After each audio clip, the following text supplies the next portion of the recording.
This is Brian Dixon.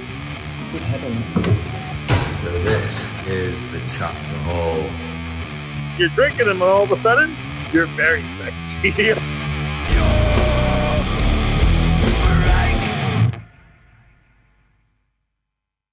Hi, my name's Adam, mainly known as Ads in Northern Monk. I've been here for about 5 years now. I began brewing as a home brewer. Since then, I've worked across every single site of Northern Monk. Now I'm heading up the Old Flag Store Projects. The Old Flag Store Projects were started in order to get the best out of our small batch beers. We focused on really high quality ingredients and really high quality processes, and we try and learn as much from every single brew that we can and then apply that to the next brew. Within the Old Flag Store Projects, what you'll see is a stripped back can telling you ingredients, the concept of the beer, and that's pretty much it. This allows us to essentially focus on the core and the essence of the beer.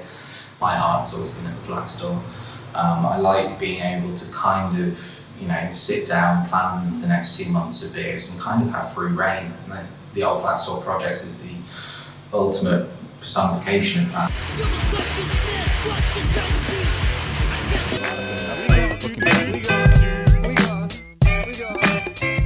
So this is the chapter hall.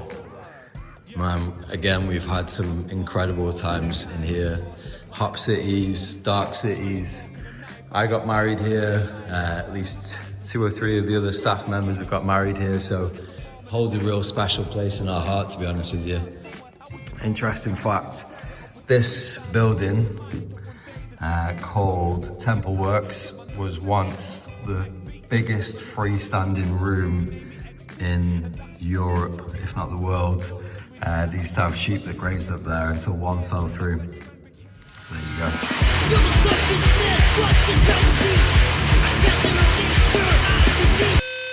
Hi, I'm Maddie, I'm a brewer at Northern Monk, and this is yeast. It is the most essential worker in the whole brewery. So yeast is a single cell microorganism of the fungi kingdom, and it respires anaerobically to produce alcohol, CO2 and all of the flavour compounds that you need to make a good beer.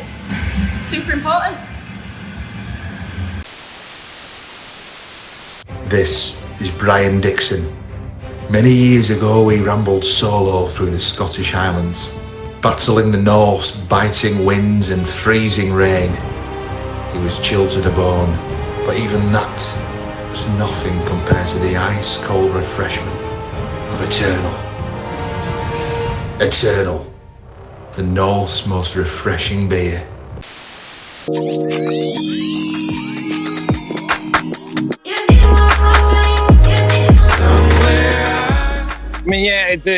It's a multitude of things. Usually it's an initial drunk discussion somewhere. Anthony's right. It usually starts kind of drunk at a festival or nowadays a Zoom call. And then we go, oh my God, that's like, I don't know about you guys, but I'm constantly like, could that be a beer? Is that a beer? Would that be interesting? The recipe gets built from whatever the idea comes from there. Like you said, the tech, if you wanted somebody to try a new technique or somebody to something new in mind. Yeah, and usually the best part about collabs is you're doing it with friends. You're excited about doing it. Like, it's going to be fun. Do you think we do a 4th in the series? Would we tackle a quadruple IPA? Hell yeah. I would say yes. It'll be the last in the series as well. Like, I think it has to be done, right? It has to be.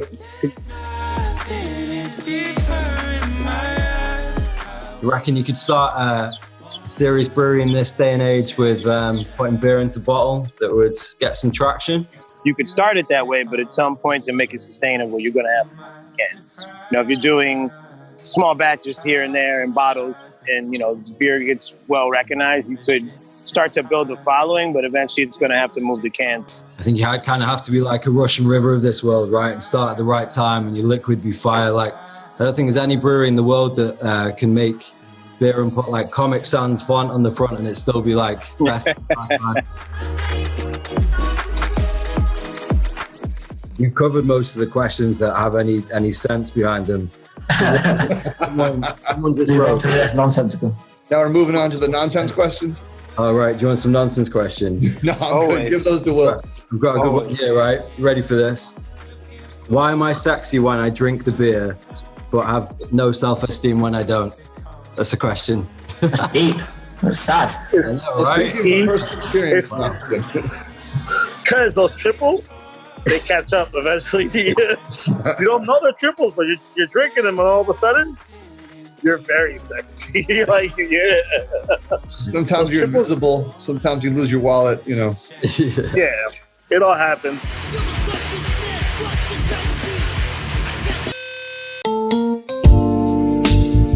Today we're going to taste the entries from our second ever Northern Monk Homebrewer Club competition. We've got 30 beers to go through.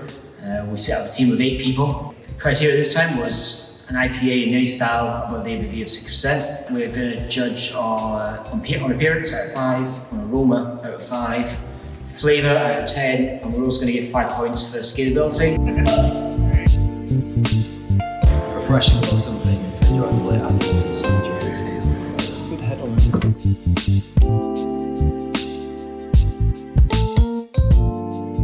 We won't have the sound in this.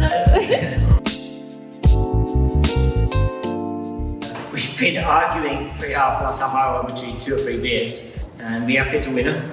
It is technically by far the best beer, I think, on this table. So the winner is a red IPA, hopped All English with Admiral, Olicana, Mozart, and Opus by Chris Morley. So congratulations, Chris.